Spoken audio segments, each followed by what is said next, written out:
अस्सलाम वालेकुम viewer, welcome back to my YouTube channel. तो इस वीडियो में हम डिस्कस करते हैं नेफ्रॉन के बारे में कि what is nephron, what is the different part of nephron and how to draw a label diagram of nephron. तो चलो स्टार्ट करते हैं कि नेफ्रॉन क्या होता है। फर्स्ट ऑफ ऑल, नेफ्रॉन हमारे पास basic structure and functional unit है किसका? किडनी का। यानी हमारा जो किडनी है, जो मोस्टली हम कहते हैं कि हमारा जो एक्सक्रेटरी सिस्टम है, इसमें किडनी हमारे पास सबसे ज़्यादा रोल प्ले करता है। ये किडनी किस चीज़ से बना होता है? ये मोस्टली जिस यूनिट से बना होता है उसको हम कहते हैं नेफ्रॉन। तो इसी वजह से ये नेफ्रॉन किडनी का एज स्ट्रक्चर यूनिट है। यानी किडनी बना होता है नेफ्रॉन से, तो नेफ्रॉन एज स्ट्रक्चर यूनिट है किसका? किडनी का। और इसी तरह नेफ्रॉन हमारे पास फंक्शनल यूनिट भी है किसका? किडनी का। अब हमें पता है कि किडनी का काम क्या होता है। किडनी का काम मोस्टली ये होता है कि ये हमारे पास जो ब्लड में वेस्ट सब्सटेंस होते हैं उसको एक्सक्रीट करने में मदद करता है। अब किडनी में ये काम कौन परफॉर्म करता है? ये मोस्टली हमारे पास नेफ्रॉन होता है जो ये काम परफॉर्म करता है। यानी जो एक्सक्रीशन का काम होता है ये मोस्टली नेफ्रॉन करता है। तो इसी वजह से नेफ्रॉन हम कहते हैं कि ये हमारे पास फंक्शनल यूनिट भी है किडनी का, और इसी तरह स्ट्रक्चर यूनिट भी है किसका? किडनी का। तो ये हमारे पास सिंपल है नेफ्रॉन। अब नेफ्रॉन के डिफरेंट पार्ट्स है। वो कौन से पार्ट्स है? इसमें हमारे पास एक नेफ्रॉन बना होता है दो पार्ट से, रेनल कार्पसल से, और दूसरा हमारे पास होता है रेनल ट्यूब्यूल से। आपको पता है कि एक ह्यूमन बॉडी में टू किडनीज होता है, और एक किडनीज में तकरीबन अप्रोक्सीमेटली 1 मिलियन नेफ्रॉन्स प्रेजेंट होता है। तो ये नेफ्रॉन के स्ट्रक्चर के बारे में जब हम डिस्कस करते हैं तो ये टू पार्ट्स पर मुश्तमिल होता है। एक हमारे पास होता है रेनल कार्पसल्स और दूसरा हमारे पास होता है रेनल ट्यूब्यूल्स। अब फर्दर रेनल कार्पसल हमने डिवाइड किया है टू पार्ट्स में। एक को हम कहते हैं ग्लोमेरुलस और दूसरे को हम कहते हैं बॉमिन कैप्सूल। इसी तरह रेनल ट्यूब्यूल्स हमारे पास फर्दर 4 पार्ट्स में डिवाइड किया गया है। नंबर पास प्रॉक्सिमल कन्वोल्यूटेड ट्यूब्यूल, जिसको हम सिंपल पीसीटी भी कहते हैं, यानी proximal convoluted tubule. Number second loop of Henle, और number third distal convoluted tubules, and number fourth one collecting duct. यानी रेनल ट्यूब्यूल्स को हमने इन 4 डिफरेंट पार्ट्स में डिवाइड किया है। चलो अब हम इसका जो डायग्राम है या जो स्ट्रक्चर है उसको ड्रा करते हैं। पहले मैं इसका स्ट्रक्चर ड्रा करूंगा, इसके बाद हम उसको लेबल करेंगे कि कहाँ कहाँ पर ये जो डिफरेंट पार्ट्स है एक नेफ्रॉन का कहाँ पर वाकया है, कहाँ पर हम इसको फाइंड आउट करेंगे। ठीक है, तो चलो स्टार्ट लेते हैं। पहले मैं इसका डायग्राम बना देता हूँ, तो फिर आप देखते रहिए।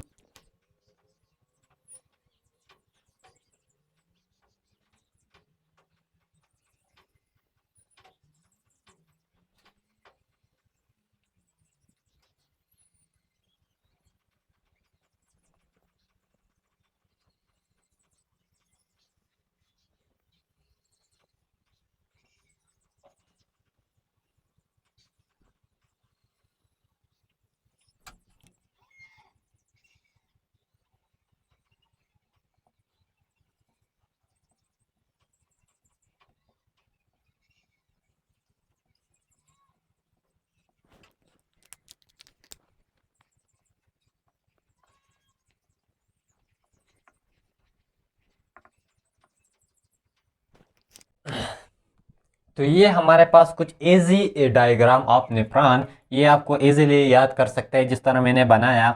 आप इस पर ट्राई करें, 2-3 बार खुद बनाएं, तो ये इजी तरीका है कि कैसे हम एक नेफ्रॉन को ड्रा कर सकते हैं। अब हम उसको लेबल करते हैं कि ये जो डिफरेंट पार्ट है एक नेफ्रॉन का, ये कहाँ कहाँ पर प्रेजेंट होता है और इसका काम क्या होता है। तो सबसे पहले मैंने यहाँ पर जो ये ड्रा किया हुआ है आपको, ये हमारे पास आर्टरीज है, यानी आर्टरियोज हम कहते हैं। तो जो हमारे पास ये आर्टरीज का काम क्या होता है, या सिंपल मैं कहता हूँ कि ये ब्लड वेसल्स है, और ब्लड वेसल्स में ये हमारे पास आर्टरियोज है। ठीक है, तो इस आर्टरियोज के जरिए हमारे पास ब्लड हमारे पास एंटर होता है। ठीक है, यहाँ पर, और इनसे इस आर्टरियोज से हमारे पास जो ब्लड होता है वो निकल जाता है। यानी ये हमारे पास आर्टरियोज है, लेकिन इस आर्टरियोज को हम कहते हैं एफेरेंट आर्टरियोज। सिंपल इसको इसको हम कहते हैं एफेरेंट आर्टरियोज, एफेरेंट आर्टरियोज। ठीक है, और इस आर्टरियोज को हम कहते हैं इपिरेंट इपिरेंट आर्टरियोज, आर्ट्रियोल। ठीक है, अब आपको ये कैसे याद करना है कि इसको हम ए यानी ए ई से पहले आते हैं, तो जो आर्टरीज एंटर होता है यहाँ पर, तो इसको हम कहते हैं एफेरेंट आर्टरियोल्स। और जो निकल जाता है उस यानी ई बाद में आता है ए से, तो ए आपको पहले लिखना है कि एफेरेंट आर्टरियोल्स एंड ई बाद में आता है, तो इसलिए आप ये लिखना है एफेरेंट आर्टरियोल्स। अब ये जो पार्ट है यहां पर आपको जो नजर आ रहा है, ये जो हम कहते हैं ग्लोमेरुलस।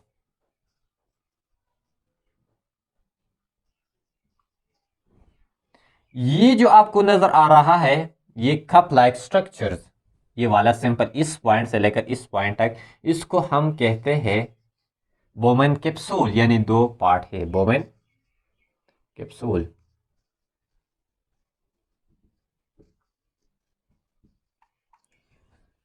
और इन दोनों को हम कहते हैं रेनल कार्पासल, तो फिर हम इन दोनों को नाम देते हैं, इन दोनों को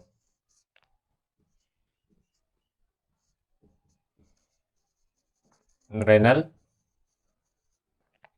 कार्पासल। तो ये सिंपल, तो ये जो पार्ट है ये वाला सिंपल, इसको मैं ऐसे, ये वाला पार्ट हमारे पास है रेनल कार्पसेस। और इसके फर्दर टू टाइप है, टू पार्ट्स है, ग्लोमेरुलस एंड बोमेन कैप्सूल।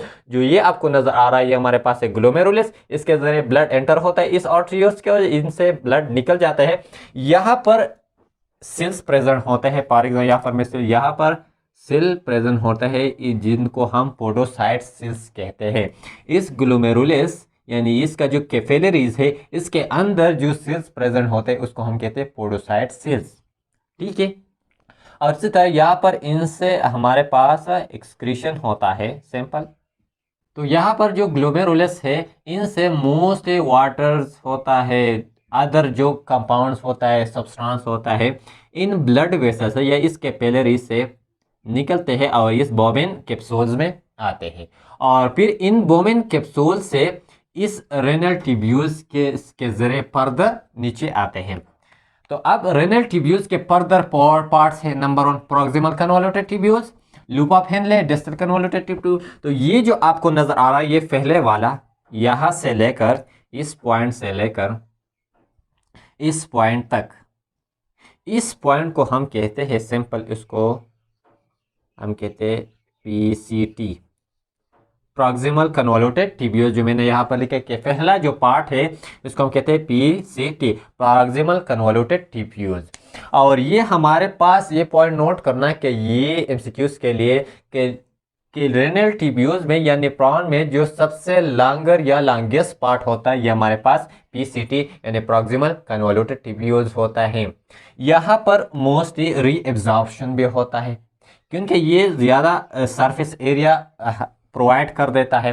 और यहाँ पर स्मॉल फिंगर लाइक स्ट्रक्चर होता है जिसको हम माइक्रोविलाई होता है इसके अंदर प्रेजेंट होता है, लेकिन सिंपल ऐसे प्रेजेंट होता है जिसके जरिए रीएब्जॉर्प्शन होता है। ठीक है, लेकिन सिंपल आपको याद करना है कि जो रेनल कार्पस से जो पार्ट निकलता है रेनल ट्यूब्यूल्स का, इस पहली पार्ट को हम कहते हैं प्रॉक्सिमल कन्वोल्यूटेड ट्यूब्यूल। और ये जो आपको यू लाइक स्ट्रक्चर आपको नजर आ रहा है ना, यू लाइक, उसको हम कहते हैं loop of Henley, loop of Henley. इसका काम क्या होता है, यहाँ पर मोस्टली तकरीबन जो वाटर होता है या सॉल्ट होता है इसका रीएब्जॉर्प्शन होता है।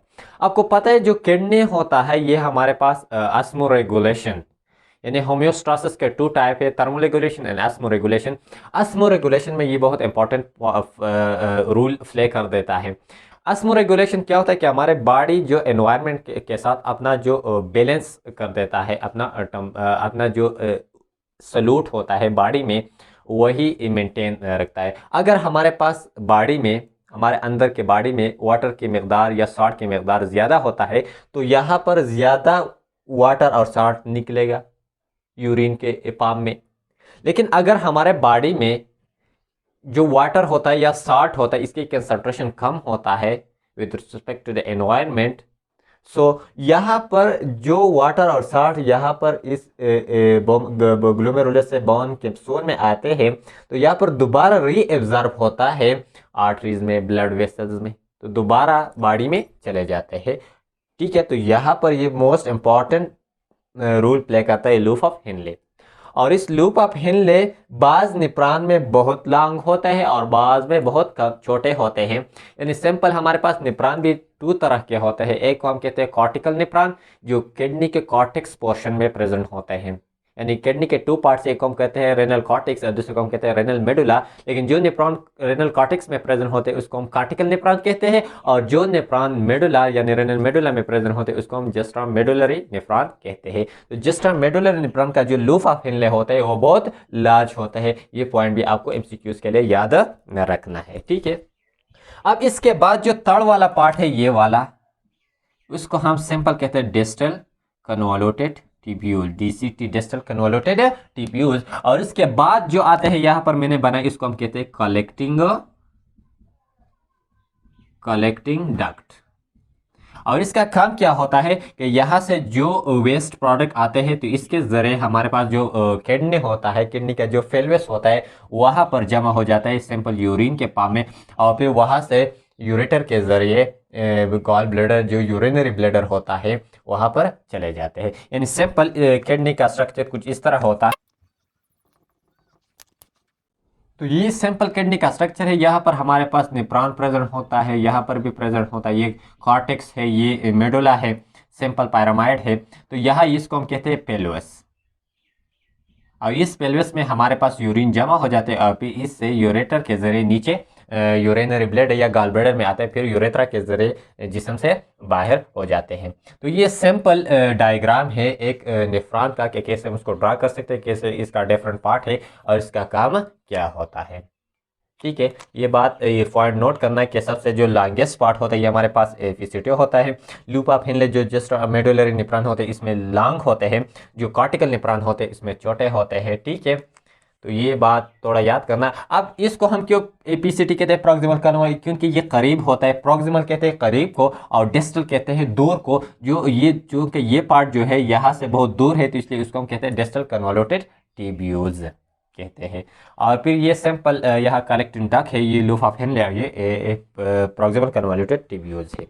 तो ये था सिंपल स्ट्रक्चर अपने अगर इसी तरह आप डिफरेंट स्ट्रक्चर देखना चाहते हैं कि कैसे हम डिफरेंट स्ट्रक्चर ड्रा कर सकते हैं या लेवल डायग्राम बना सकते हैं डिफरेंट यूनिट्स का, केमिस्ट्री का भी हो सकते हैं, फिजिक्स का भी हो सकते हैं, बायोलॉजी का भी हो सकते हैं।